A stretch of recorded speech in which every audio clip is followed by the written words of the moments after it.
Hello everyone, so this is a video that I've wanted to do for the past couple days. It's really late and I'm finally getting around to doing it.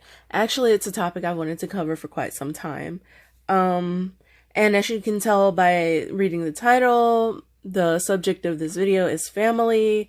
Title's Family is Not Everything, Unpopular Opinion, because that's exactly what it is. It's an unpopular opinion.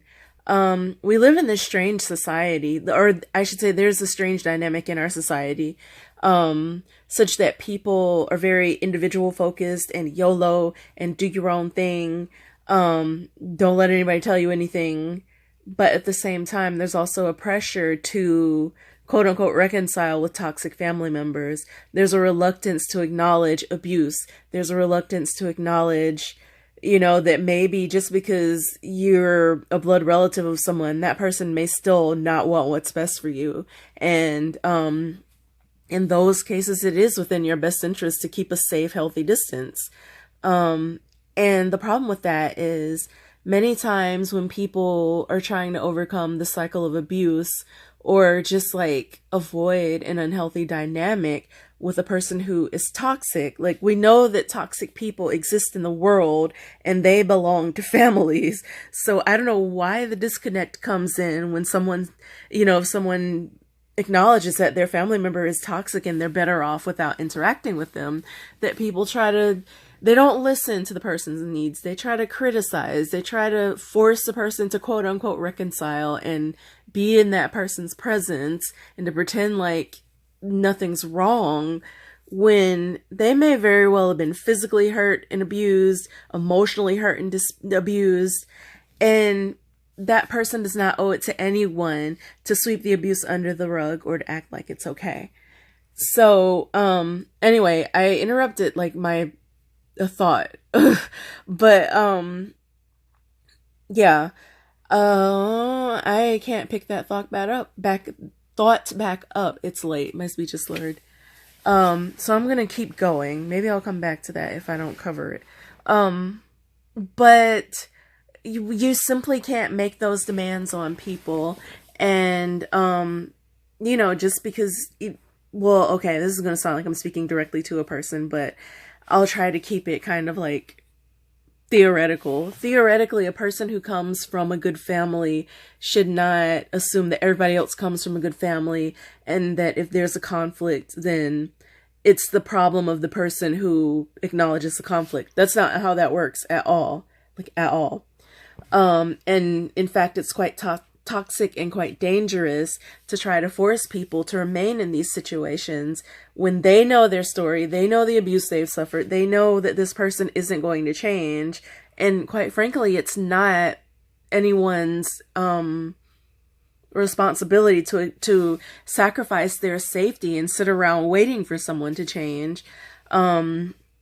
The whole thing is just toxic and it's bad, and we have to stop doing that to people and stop forcing these cliches on people, because the inconvenient truth is that family is not everything.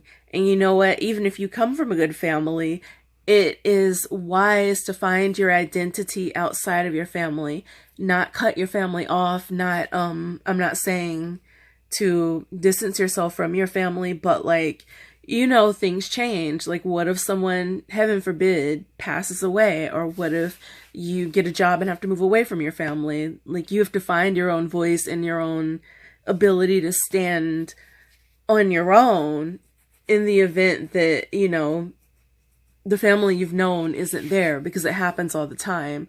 And people are devastated when their family structure crumbles, or when, like, something they believed to be true turned out to be a lie. And the truth is, you just have to find yourself, and you can still enjoy family. Now, to people who who have like less than perfect family situations, don't let anyone tell you what to do. Seriously, you know your story, you know the history, you know the background, and you know the people you're dealing with. So just keep yourself healthy, keep yourself safe. And if it means telling someone in your family no, if it means cutting someone in your family off, do what you have to do. You do not owe that person your life. You do not owe that person your well-being. You do not owe that person your mental health. You do not owe that person your safety. You come first. You are your first priority. You have to take care of you, and don't feel bad about it for a single second. Because I mean, I don't, well, yeah, I'll say it.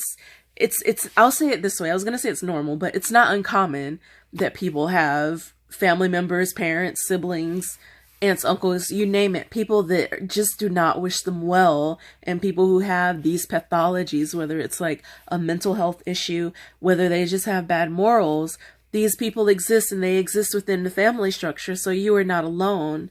So don't feel bad for looking out for yourself.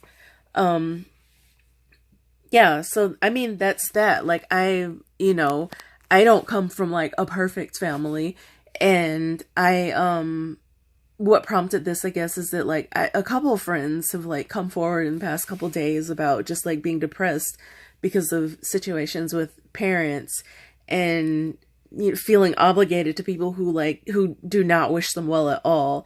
And or perhaps it could be that they don't know, like the parent doesn't know any better, and they can't do any better because they don't know any better.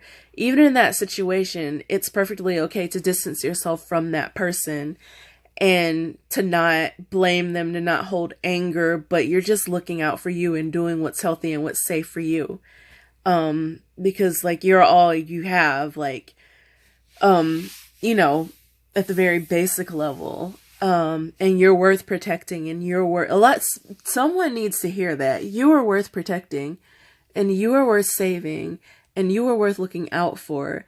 Unfortunately, there are a lot of people who have never heard that, or they find it hard to believe because, again, they came from these situations where like either, parents weren't in a condition to properly care for them, or there was someone else that was, heaping on all of this negativity on top of anything positive anyone tried to instill in the person. And yeah, that's what it is. I said to a friend, you are not you are not, your worth is not the sum of how people have treated you. Meaning, if you've been mistreated your whole life, it doesn't mean that you're worthless. It just means that those people had a problem, whether it be mental, whether it be spiritual, whether it be moral, they had a problem, and that does not reflect on you. You are valuable. You're inherently valuable. That means that you don't need we all kind of need and like for other people to tell us that we're valuable.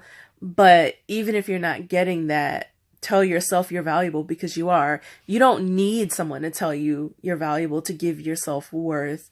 You just have it. And once you realize that you're worthy and, valuable in and of yourself, then it gets easier to kind of separate yourself from all the negative things you've heard, from all the abuse, from all, sometimes in families, people try to sweep things under the rug or force people to pretend like there's not a problem. But when you know yourself and you know your worth, you can kind of shrug that stuff off. And I'm not saying give in and put yourself in an unsafe situation. It's just a matter of like, you let go of the anger if you're holding on to it, but you also have your boundaries in place, and you don't go in a place where you're unsafe, or in a place that you believe will try to pull you back to the point, you were at before the healing took place. So yeah, prioritize yourself, prioritize your healing, prioritize your well-being, and ignore those cliches that family is everything, because it simply is not. That's just not true. There are plenty of people who grow up without families at all, because of death, because of, adoption, separation, disputes, whatever, you name it. So yeah, that's what I just wanted to say. I feel like a lot of people kind of suffer silently because you're supposed to, especially on holidays, you pretend, everybody complains about how they hate going home for Thanksgiving, but, yet you're supposed to go home for Thanksgiving. You deal with, like, the bigot uncle or the bigot aunt, or maybe even your parents who don't accept, maybe you're that person that the bigot in your family are against, and so it's just nothing but antagonizing when you go home from the holidays. I In those situations I say do what's best for you. It doesn't mean you can't go home or you don't have to go home, but you have to get your mind in a place where you're not going to be affected by it. And if that means you have to take more time away and only, I feel like I'm losing my voice, so pardon me. That means you have to take time away and only designate family time to like a few days a year, so be it. You're happy, you're healthy, you're safe, and you're away from things that bring you down.